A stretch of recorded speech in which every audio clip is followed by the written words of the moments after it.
So, as previously mentioned in my other videos, go watch, go enjoy. We are currently queuing with a lot of very fashionable people.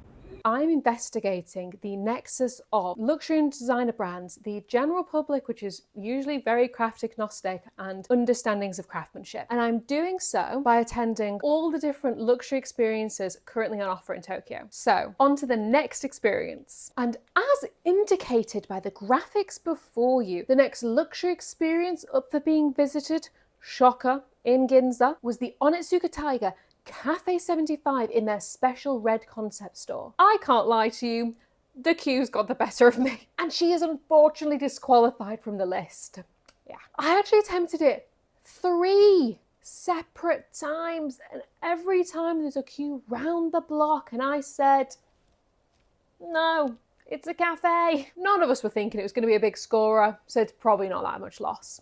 Next is the AP Lab. Now, this experience is offered by ultra luxury brand Audemars Piguet, and it's just fun and kind of incidental inclusion on this list because I had no idea this interactive experience was happening until I literally just fell across it. It's this really cool big kind of metal grated building, and it has this sign with little scrolly text across the front of it saying "Want to be a watchmaker?" Obviously that caught my attention. And then when I found out it was an immersive experience, you could not sign me up quick enough, except for the fact that it was truly very booked up. And I think we waited like 4 weeks for the pleasure of a 4 p.m. on a Monday slot. Anywho, arriving to the space, we were welcomed by a number of staff in like tiny little white technician coats. It was an interesting and playful space with a number of clearly marked stations for different activities. And there was an interesting mix of what looked like snakes and ladders printed on the floor, but then each station was kind of like this futuristic pod type construction. She was giving like space age, but also friendly for toddlers aged 18 and up. It was a fun but interesting mix. We were the only 2 guests enjoying the activity during our time slot, so off the bat, it did kind of give an air of exclusivity and justify the long reservation wait time. We were instructed our experience would take place over 2 different floors, the first of which had activities on 5 different themes relating to horology. And then the second provided an experience in which we would try out some of the techniques used in finishing design elements of AP watches. The mini activities on the first floor were all quite fun and low stakes, and they definitely ramped up in production value, considering the first activity was, can you please close your eyes and count to 60 seconds and see how close you get? And whilst I completely understood the reasoning, understanding how integral timekeeping devices are to humanity and civilization as we know it, and that technological accuracy far outweighs human ability in this era, okay, it did feel like a parlour game for a gaggle of Victorian children, and I was 25 seconds off. The next few activities were clearly aiming to give insight into the diverse and natural materials used within AP watches, and the different wheels and cogs required to enable mechanical watch movement. Whilst rudimentary, I do still think this activity was perfectly suited to the pair of adults that turned up, but it was interesting because the childlike wonder that was aroused by doing these activities, the element of play and discovery that was clearly baked into them, was presumably designed to get you to spend upwards of 50 grand on a watch. Again, the visuals, they're giving snakes and ladders, but the price tag is saying 0.01% only. Returning to my own questions and investigations into intentionality, this dichotomy does make you wonder, why was this experience hosted by Audemars Piguet when the potential of and the barriers to even becoming an aspirational customer are so high? Now, the second level of the experience was quite set apart in enjoyment and general wow factor than the first. In one of the materials activities on the first floor, we learnt about the different finishes Audemars Piguet uses on the bezels of their watches. So it did have a really nice circularity that we'd then be experimenting with creating those finishes on like little pseudo bezels of our own. After being presented with a brass ring each and a rather charming white technician's coat, Thank God I was already wearing white on the day so I could coordinate. And then after a really short tutorial, we were just let loose. The first finish we created included pressing small overlapping circles onto the bezel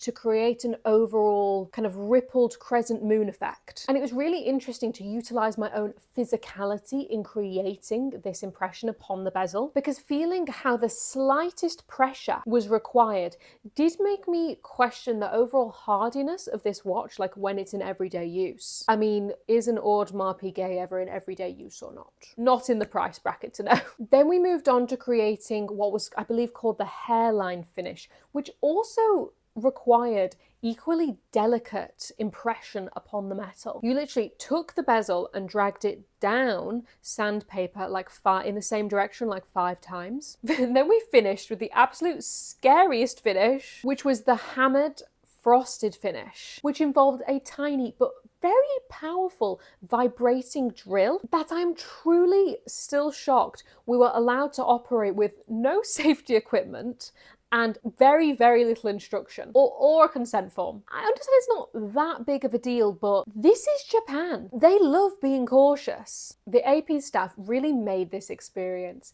They were really helpful, really chatty, and took loads of really nice videos when we were creating the different finishes. And this was the only luxury experience which left us with like a little souvenir, which added another layer of like fun and engagement. As I'm sure you can imagine, AP Lab did very well in my scoring. On the education front, I gave Audemars an 8. Obviously, this experience was packed in with info, and the tacit knowledge I gained from physically engaging with the materials, with the brass ring, with the tools, were the educational highlight. As on the first floor, despite being given a lot of information, the kind of fun factification of how the information was presented did create a bit of a ceiling, which resulted in the score only being an 8. For enjoyment, 10.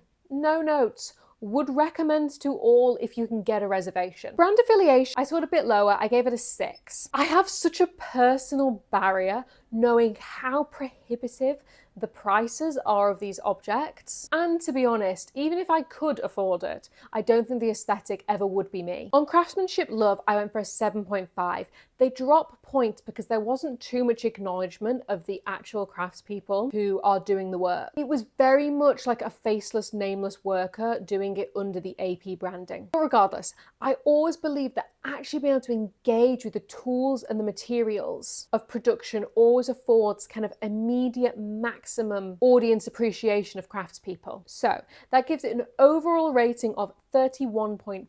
Now, after reading about the creative studio behind the experience, it was very interesting to learn that they specifically wanted to engage a younger audience and a female demographic. This to me then paints a much clearer intention behind the experience. I was really stuck thinking about demographics in terms of potential audience, aspirational audience. I never thought about the other demos at play, but there you are. So next, I actually visited the Hermes Gallery, which is actually titled, yes, that's right, it's back for the French accent, Maison Hermes Le Forum. 7 years of French. That's all I've got. I'd previously made a number of attempts to visit this very gallery and I'd failed every single time. And that is because in the flagship store, the gallery is actually only accessible from this strange side entrance that is not signposted at all. I don't know why. It took 5 members of staff to get us from the ground floor to the 5th floor, I think it was, in the lift. Once we'd finished being heavily escorted and we were up and out on the gallery floor, we were given a leaflet, all in Japanese, with the title of the exhibition, Spectrum, a short blurb from the curator and lists of all the artworks. Immediately, the gallery felt very distinct from Hermes the brand, and possibly only related to Hermes, the financial entity. There was no use of logos anywhere in this space, and none of the works incorporated any themes of the brand or related to any of Hermes's history of production. Actually, this exhibition was billed as a joint creative endeavor between the gallery's newly appointed curator, Reiko Setsuda, and the curator of Belgian Gallery, Joel Riff. And even in this phrasing, I believe they are placing emphasis on creative vision, control, execution with the curator and not with Hermes. Navigating through the exhibition itself, because the text was very minimal and crucially in Japanese, which I don't really speak and definitely don't read, I embarked on a more passive and vibes-based interaction with the works. And that suited me just fine. The intention behind Spectrum was to bring together a collection of Japanese and European works for the first time in a specific combination that is meant to evoke a broad spectrum of meanings and is a deliberately ambivalent exhibition, which were fair enough descriptors and reflected the vibes-based time I had. The work by Michiko Tsuda was the most interesting to me. It involved a series of film cameras and frames and screens displayed in different parts of the gallery, had footage taken from the cameras then displayed at a slight delay. This was the most evocative piece to me and definitely felt most resonant with the potential creation of ghostly apparitions, as I've never experienced my own image on delay in that way before, funny as that is to say. However, this exhibition felt very distinct from the others in that it didn't feel like it was trying to imbue any more destination-like qualities within the flagship store. I mean, to be honest, due to the militant controlling of stock, I don't think there ever will be a time in which a Hermes store is not destination-like. But I don't believe the target audience for this gallery is the average Hermes customer or even the aspirational Hermes customer. I think this is a pound for pound, stand on its own 2 feet gallery that just happens to be funded by Hermes. And Hermes, as an entity with lots of money, does what entities with lots of money do, and they fund this gallery. Scores on the doors. Maison Hermes Le Forum received a generous 4 for education rating. It could have been scored anywhere from 1 to 4, really, but I think the implicit knowledge one gains from seeing certain artworks or assemblages of artworks to create meaning together got it the 4. For enjoyment, got a nice round 5. It was a good, small gallery, perfect for really low stakes enjoyment. Brand affiliation though, it's gotta be a 1. And that is nothing against this exhibition, it just clearly did not fit with the criteria that I've set out here. Then craftsmanship love, equally a 1. The format of this exhibition gave no insight into the production of the work or the intention driving the artist to create in the first place. Overall, this makes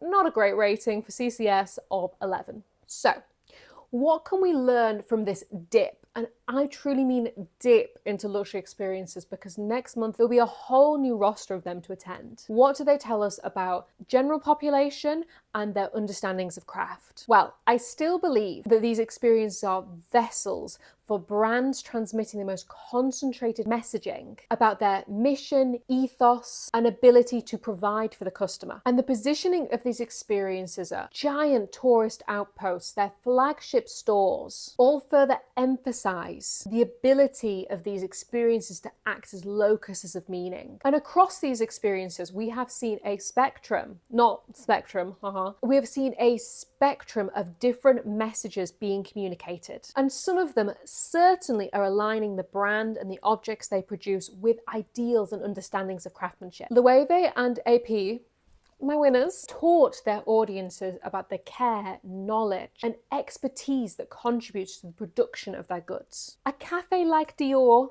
did not do much teaching. And in the inclusion or non-inclusion of craftsmanship love or knowledge sharing, we can read the intentions behind these brands, what they value and what they believe the customers should value. And of course, these free experiences, they're advertising. The ultimate intention is to create brand awareness, brand affiliation, brand sales. However, I believe that when a luxury experience chooses messaging that highlights craftsmanship, they are signaling that their products should be consumed because of aspects of their materiality, not just like brand clout, which is an increasingly sticky issue in a world in which we are experiencing exponential detachment from material environments.